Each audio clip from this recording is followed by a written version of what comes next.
Welcome to Manepata. If you like our videos, please subscribe our channel. ಇಂದಿನ ಈ ವಿಡಿಯೋದಲ್ಲಿ 7ನೇ ತರಗತಿಯ ಅಧ್ಯಾಯ 4 ಸರಳ ಸಮೀಕರಣಗಳು ಈ ಘಟಕಗಳ 4.1ರ ಅಭ್ಯಾಸ ಲೆಕ್ಕಗಳನ್ನು ತಿಳಿದುಕೊಳ್ಳುವ. ಮೊದಲಿಗೆ ಕೋಷ್ಟಕದ ಕೊನೆಯ ಸಾಲನ್ನು ಪೂರ್ಣಗೊಳಿಸಿ ಅಂತ ಇದೆ ನೋಡಿ. ಅಂದರೆ ಇಲ್ಲಿ ಸಮೀಕರಣ ಕೊಟ್ಟಿದ್ದಾರೆ, ಅದರಲ್ಲಿರುವಂತಹ ಚರಾಕ್ಷರ ಯಾವುದು ಎಕ್ಸ್ ಅಲ್ವಾ. ಈ ಎಕ್ಸ್ನ ಬೆಲೆಯನ್ನು ಹಾಕಿ ಅಲ್ಲಿ ಕೊಟ್ಟಂಥ ಸಮೀಕರಣವು ಸರಿಯಾಗಿದೆಯೇ ಅನ್ನೋದನ್ನು ನಾವು ಕಂಡುಹಿಡಬೇಕು. ಮೊದಲನೇದು ನೋಡಿ, ಎಕ್ಸ್ ಪ್ಲಸ್ 3 ಸಮ 0. ಅಂದರೆ ಇಲ್ಲಿ ಎಕ್ಸ್ನ ಬೆಲೆ 3ಅನ್ನು ಇಲ್ಲಿ ಪ್ರತಿನಿಧಿಸಿದಾಗ ನಮಗೆ ಇಲ್ಲಿ ಉತ್ತರ 0 ಸಿಗುತ್ತಾ ನೋಡಿ. 3 × 3 ಸಮ 6 ಬರುತ್ತೆ, ಉತ್ತರ 0 ಬರುವುದಿಲ್ಲ. ಹಾಗಾಗಿ ಈ ಸಮೀಕರಣ ಸರಿ ಹೊಂದುವುದಿಲ್ಲ. ಎರಡನೇದು, ಎಕ್ಸ್ ಪ್ಲಸ್ 3 ಸಮ 0. ಎಕ್ಸ್ನ ಬೆಲೆ 0 ಆದಾಗ ನೋಡಿ 0 × 3 ಸಮ 3 ಉತ್ತರ ಬರುತ್ತೆ. ಹಾಗಾಗಿ ಇಲ್ಲಿ 0 ಎನ್ನುವುದು ಸರಿ ಬರುವುದಿಲ್ಲ. ಹಾಗಾಗಿ ಈ ಸಮೀಕರಣ ಸರಿ ಹೊಂದುವುದಿಲ್ಲ. ಮೂರನೇದು, ಎಕ್ಸ್ ಪ್ಲಸ್ 3 ಸಮ 0 ಆದಾಗ ಎಕ್ಸ್ನ ಬೆಲೆ -3. ಈಗ -3 × 3 ಹೀಗೆ +3 ಮತ್ತು -3 ಏನಾಗುತ್ತೆ, ಕಳೆದಾಗ 0 ಉತ್ತರ ಬರುತ್ತೆ. ಹಾಗಾಗಿ ಈ ಸಮೀಕರಣ ಸರಿ ಹೊಂದುತ್ತದೆ. ನಾಲ್ಕನೇದು, ಎಕ್ಸ್ - 7 ಸಮ 1. ಅಲ್ಲಿ ಎಕ್ಸ್ನ ಬೆಲೆ 7 ಆದಾಗ 7 - 7 ಎಷ್ಟು ಉತ್ತರ ಬರುತ್ತೆ ಮಕ್ಕಳೇ, 0. ಹಾಗಾಗಿ ಇಲ್ಲಿ 1 ಬರುವುದಿಲ್ಲ. ಆದ್ದರಿಂದ ಈ ಸಮೀಕರಣ ಸರಿ ಹೊಂದುವುದಿಲ್ಲ.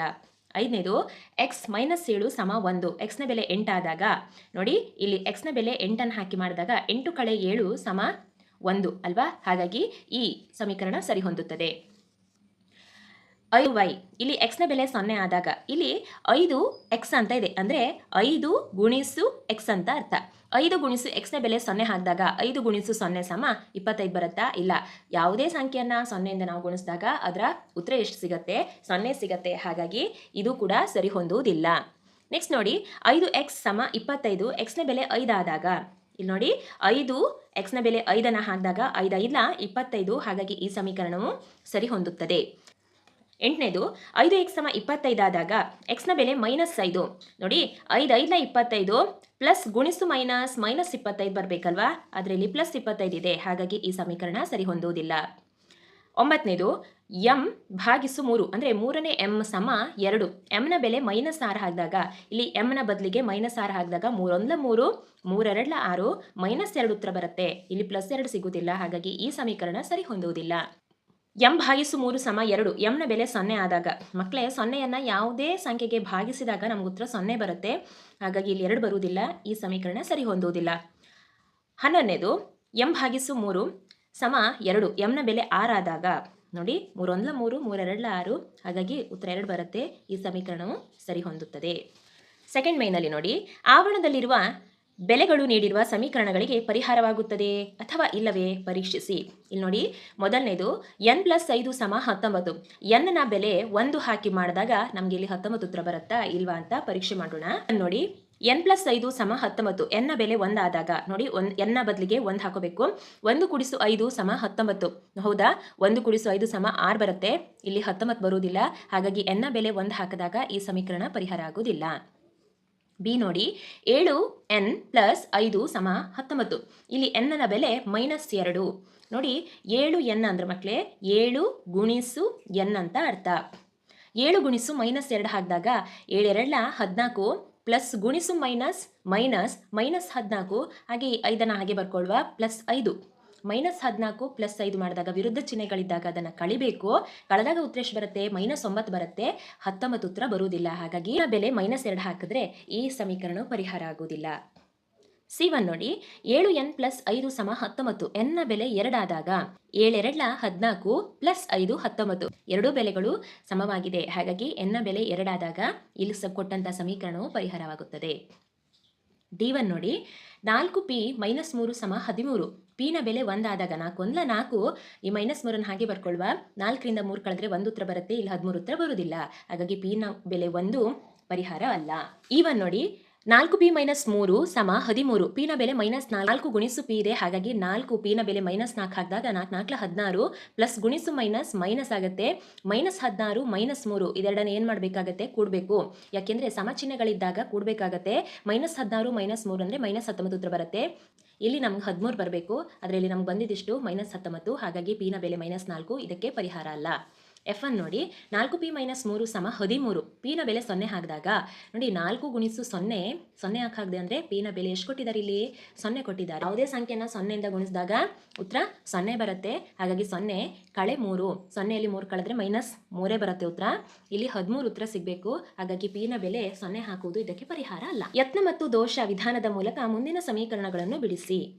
ಇಲ್ಲಿ 5p + 2 = 17ಗಳ ಸ್ಥಳಾಂತರಿಸುವ ವಿಧಾನದಲ್ಲಿ ಸಮಚಿಹ್ನೆಯಿಂದ ಎಡಗಡೆ ಅಥವಾ ಬಲಗಡೆಗೆ ಈ ಸಂಖ್ಯೆಗಳು ಹೋಗಬೇಕಾದ್ರೆ ಮೊದಲಿಗೆ ಚಿಹ್ನೆಗಳು ಎಡದಿಂದ ಬಲಕ್ಕೆ ಹೋಗ್ಬೋದು ಅಥವಾ ಬಲದಿಂದ ಎಡಕ್ಕೂ ಹೋಗ್ಬೋದು. ಹೋದಾಗ ಚಿಹ್ನೆಗಳು ಅದಲು ಬದಲಾಗತ್ತೆ. ಪ್ಲಸ್ ಇದ್ದದ್ದು ಮೈನಸ್ ಆಗತ್ತೆ. ಇದು ನೆನ್ಪಿಟ್ಕೊಳ್ಳಿ. ವೇಳೆ ಭಾಗಿಸು ಚಿಹ್ನೆ ಇದ್ರೆ ಅದು ಗುಣಿಸು ಚಿಹ್ನೆ ಆಗತ್ತೆ. ಗುಣಿಸು ಇದ್ದದ್ದು ಭಾಗಿಸು ಆಗತ್ತೆ, ಭಾಗಿಸು ಇದ್ದದ್ದು ಗುಣಿಸು ಆಗತ್ತೆ. ಇದಿಷ್ಟನ್ನ ನೆನ್ಪಿಟ್ಕೊಳ್ಳಿ. ಇವಾಗ ಪಿನ ಬೆಲೆಯನ್ನ ಕಂಡುಹಿಡಿಬೇಕಾಗತ್ತೆ. ಮಕ್ಕಳೇ, ಈ ಪಿನ ಬೆಲೆಯನ್ನ ಕಂಡುಹಿಡಬೇಕಾದ್ರೆ 2 ವಿಧಾನ ಇದೆ. ಒಂದು ಸಮದೂಗಿಸುವ ವಿಧಾನ, ಇನ್ನೊಂದು ಸ್ಥಳಾಂತರಿಸುವ ವಿಧಾನ. ನಾನಿಲ್ಲಿ ಸ್ಥಳಾಂತರಿಸುವ ವಿಧಾನವನ್ನು ಮಾಡಿದ್ದೇನೆ ನೋಡಿ. 5p + 2 = 17.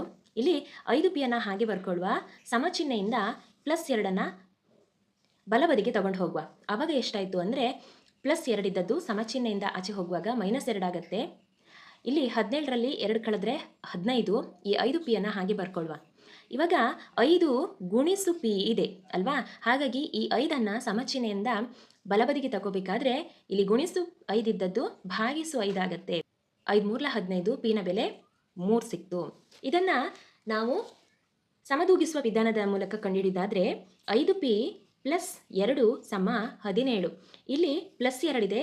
ಹಾಗಾಗಿ 5p + 2 ಇದಕ್ಕೆ -2 ಎರಡೂ ಕಡೆಯಲ್ಲೂ ನಾವೇನು ಮಾಡಬೇಕಾಗತ್ತೆ, ಸೇರಿಸ್ಕೊಳ್ಬೇಕಾಗತ್ತೆ.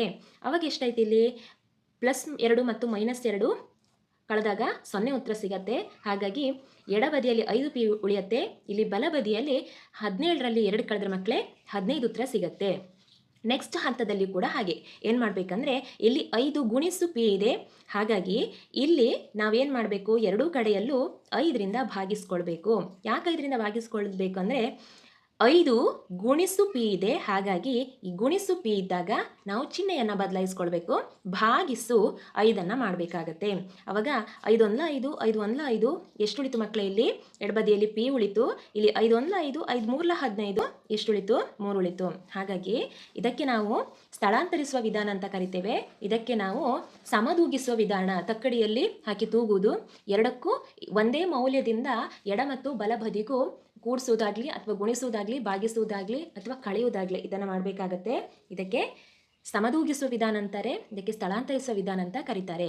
ಈಗ 3m - 14 = 4. ಇಲ್ಲಿ 3m ಹಾಗೆ ಇಟ್ಕೊಳ್ಳುವ.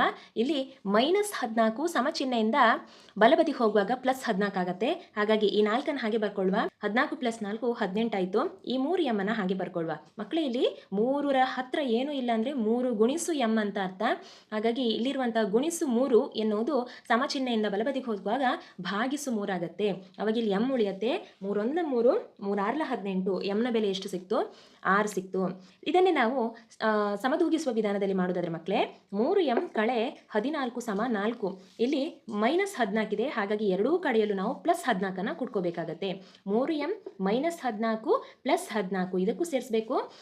ಸೇಮ್ ಆಸ್ ಬಲಬದಿಗೂ +14 ಸೇರಿಸ್ಕೋಬೇಕಾಗತ್ತೆ.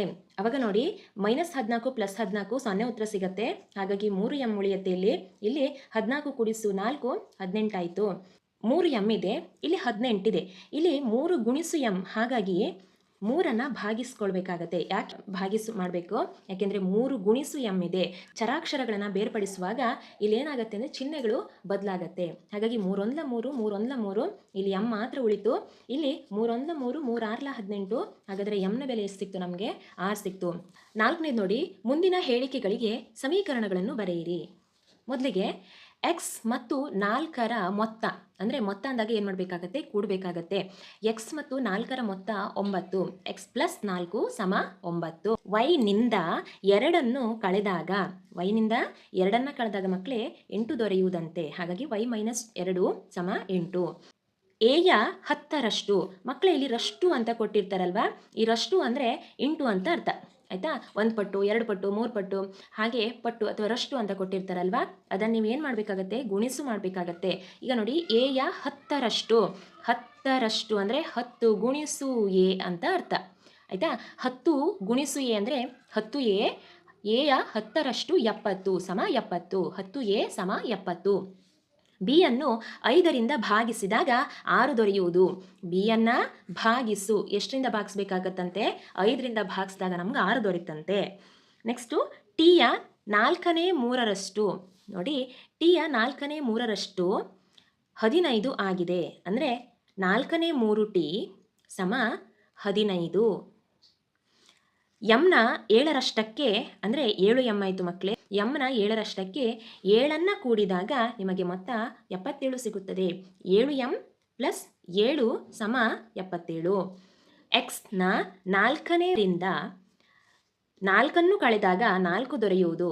ಮಕ್ಕಳೇ, ಈಗ ಎಕ್ಸ್ನ 4ನೇ 1ರಿಂದ ಅಂತ ಕೊಟ್ಟಿದ್ದಾರಲ್ವಾ, ಎಕ್ಸ್ನ 4ನೇ 1ರಿಂದ 4 ಕಳೆದಾಗ ನಮಗೆ 4 ದೊರೆಯುವುದು ಅಂತ ಇದೆ. ಇದನ್ನು ನಾವು 4ನೇ 1 ಇಲ್ಲಿಗ ಎಕ್ಸ್ ಅನ್ನು 1ಕ್ಕೆ ಗುಣಿಸಿದಾಗ ಮಕ್ಕಳೇ ನಮಗಿಲ್ಲಿ ಎಕ್ಸ್ ಸಿಗುತ್ತೆ. ಅಂದರೆ 4ನೇ ಎಕ್ಸ್ -4 ಸಮ 4 ಹೀಗೂ ಕೂಡ ಬರಿಬಹುದು. ವೈನ 6ರಷ್ಟರಿಂದ 6 ತೆಗೆದಾಗ 60 ದೊರೆಯುವುದು. 6y - 6 ಸಮ 60. 9ನೇದು ಝಡ್ನ 3ನೇ 1ರಷ್ಟಕ್ಕೆ 3 ಕೂಡಿದಾಗ 30 ದೊರೆಯುವುದು.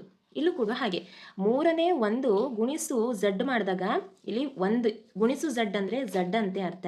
ಅಂದರೆ 3ನೇ ಝಡ್ ಅಂತಲೂ ಬರಿಬಹುದು ಅಥವಾ 3ನೇ 1 ಝಡ್ + 3 = 30 ಅಂತಲೂ ಕೂಡ ಬರಿಬಹುದು.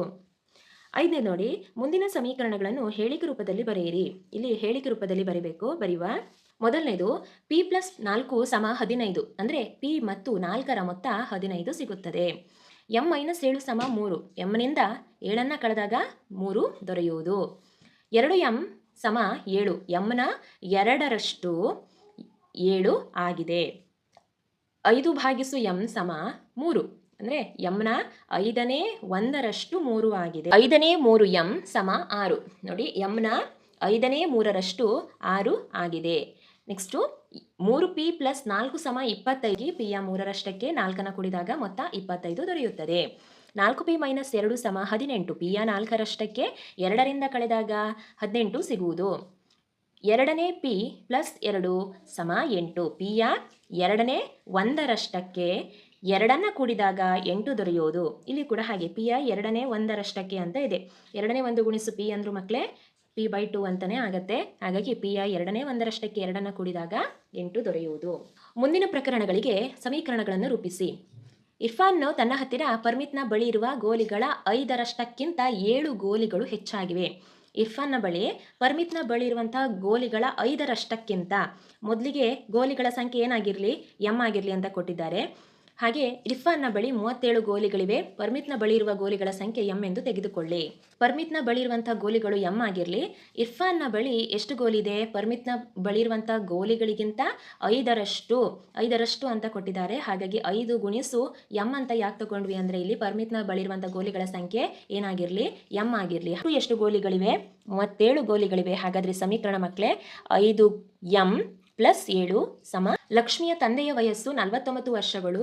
ತಂದೆಯ ವಯಸ್ಸು ಲಕ್ಷ್ಮಿಯ ವಯಸ್ಸಿನ 3ರಷ್ಟಕ್ಕಿಂತ 4 ವರ್ಷಗಳು ಹೆಚ್ಚಿದೆ. ಲಕ್ಷ್ಮಿಯ ವಯಸ್ಸು y ಎಂದು ತೆಗೆದುಕೊಳ್ಳಿ. ಲಕ್ಷ್ಮಿಯ ವಯಸ್ಸು y ಆಗಿರಲಿ. ಲಕ್ಷ್ಮಿಯ ತಂದೆಯ ವಯಸ್ಸು ಎಷ್ಟಿದೆ? ಈಗ ಪ್ರಾಪರ್ ಆಗಿ 49 ವರ್ಷ ಇದೆ ಅಂತ ತಿಳಿದುಕೊಳ್ಳುವ. ನೋಡಿ, ಲಕ್ಷ್ಮಿಯ ವಯಸ್ಸಿಗಿಂತ ಅವರ ತಂದೆಯ ವಯಸ್ಸು 3ರಷ್ಟು ಅನ್ನುವಾಗ 3 ಗುಣಿಸು y 3y ಪ್ಲಸ್ ಎಷ್ಟು ಹೆಚ್ಚಿದೆ? 4 ಹೆಚ್ಚಿದೆ ಅಲ್ವಾ? 3y + 4 ಸಮ. ಈಗ ಲಕ್ಷ್ಮಿಯ ತಂದೆಯ ವಯಸ್ಸು 49 ಇದೆ. ಹಾಗಾಗಿ 3y + 4 ಸಮ 49. ಮೂರನೇದು, ತರಗತಿಯಲ್ಲಿ ಶಿಕ್ಷಕರು ವಿದ್ಯಾರ್ಥಿಯೊಬ್ಬ ಪಡೆದಿರುವ ಅತಿ ಹೆಚ್ಚಿನ ಅಂಕ ವಿದ್ಯಾರ್ಥಿಯೊಬ್ಬ ಪಡೆದಿರುವ ಅತಿ ಕಡಿಮೆ ಅಂಕದ 2ರಷ್ಟಕ್ಕಿಂತ 7 ಅಂಕ ಹೆಚ್ಚಿದೆ ಎಂದು ಹೇಳುತ್ತಾರೆ.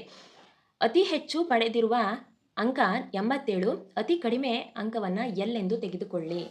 2ರಷ್ಟಕ್ಕಿಂತ 7 ಅಂಕ ಹೆಚ್ಚಿದೆ ಅಂತೆ. ನೋಡಿಲ್ಲಿ 2L + 7 ಸಮ ಹೈಯೆಸ್ಟ್ ಸ್ಕೋರ್ ಎಷ್ಟಿದೆ? 87. ಹಾಗಾಗಿ 2L + 7 ಸಮ 87. ಸಮದ್ವಿಬಾಹು ತ್ರಿಭುಜದಲ್ಲಿ ಶೃಂಗಕೋನವು ತ್ರಿಭುಜದ ಒಂದು ಪಾದ ಕೋನದ 2ರಷ್ಟಿದೆ. ಪಾದ ಕೋನವು b ಡಿಗ್ರಿ ಆಗಿರಲಿ. ತ್ರಿಭುಜದ ಒಳಕೋನಗಳ 30 ಡಿಗ್ರಿ ಎಂಬುದು ನೆನಪಿರಲಿ. ಮಕ್ಕಳೇ, ಇದೊಂದು ಸಮದ್ವಿಬಾಹು ತ್ರಿಭುಜ. ಸಮದ್ವಿಬಾಹು ಅಂದರೆ ಎರಡೂ ಬಾಹುಗಳು ಒಂದಕ್ಕೊಂದು ಸಮವಾಗಿದೆ. ಪಾದ ನಮಗೆ ಒಂದು ಪಾದ ಕೊಟ್ಟಿದ್ದಾರೆ. ಎಷ್ಟು? 2b ಇದೆ. ಉಳಿದಂಥ 2 ಪಾದಗಳನ್ನು ನಾವು b ಅಂತ ತಗೊಳ್ಳುವ. ಓಕೆ, ಈಗ ಪಾದಗಳು ಒಟ್ಟು ಎಷ್ಟಿವೆ ಮಕ್ಕಳೇ? ಬಿ ಪ್ಲಸ್ ಒಂದು ಪಾದ 2ರಷ್ಟಿದೆ ಅಂತ ಕೊಟ್ಟಿದ್ದಾರೆ. ಹಾಗಾಗಿ ಪಾದ ಏನಿರಲಿ ಬಿ ಆಗಿರಲಿ ಅಂತ ತಗೋಬೇಕು.